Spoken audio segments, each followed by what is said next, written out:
বন্ধুরা, সরকার agriculture YouTube চ্যানেলের জৈব পুকুর থেকে আপনাদের জানাচ্ছি স্বাগতম।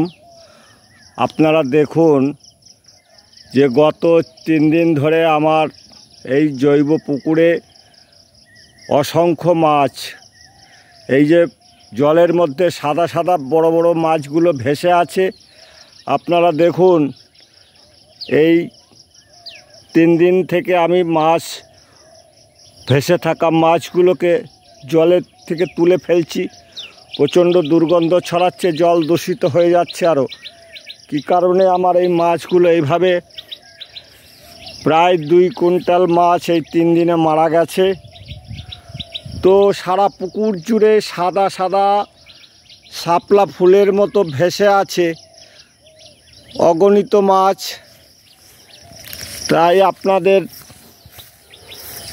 দেখানোর জন্য এই মাছগুলোকে আমি ক্যামেরাবন্দি করছি এবং আপনাদের সামনে ভিডিওর মধ্য দিয়ে তুলে ধরলাম। সারা পুকুর জুড়ে এইভাবে হাজার হাজার মাছ জল দূষিত হয়ে মারা গেল। খুব দুঃখজনক ঘটনা। এই 3 দিনে 2 কুইন্টাল মতো মাছ এইভাবে মরেছে। অনেক পুকুরেই দেখতে পাচ্ছেন মাছগুলোকে, মনে হচ্ছে পুকুরে শাপলা ফুল ফুটে আছে, গোটা পুকুরটাই সাদা হয়ে আছে। তো অসংখ্য মাছ। তাই বন্ধুরা, দুঃখ করে তো লাভ নেই, আর অনুশোচনা করেও কিছু হবে না। তবু আপনারা আমার ভিউয়ার্স, আপনারা সব সময় আমার ভিডিও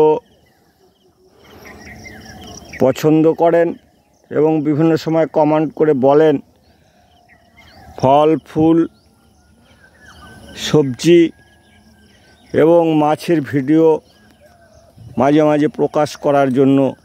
তাই অতি দুঃখের হলেও এই মাছের ভিডিওটা আপনাদের সামনে আমি তুলে ধরলাম। দেখুন, সাদা শাপলা ফুলের মতো সারা পুকুর জুড়ে ফুটে আছে। তো এগুলোকে আবার এখন আমি তুলে আনবো নৌকা নিয়ে। নৌকা ওখানে রয়েছে। গতকাল 2 বস্তা অর্থাৎ 80 কিলো চুন সকালে ভিজিয়ে সন্ধ্যায় ছড়িয়েছি। সারাদিন অক্লান্ত পরিশ্রমের মধ্য দিয়ে এই পুকুরের জল শোধন করার জন্য এবং অবশিষ্ট মাছগুলোকে বাঁচানোর চেষ্টা করছি। আজ আমি একটি ঔষধ, যেটা 30 লিটার জলের সাথে মিশিয়ে সারা পুকুর জুড়ে ছড়িয়ে দেব। আপনারা আমার সঙ্গে থাকবেন, মাছগুলো যাতে রক্ষা করতে পারি সে চেষ্টাই করব।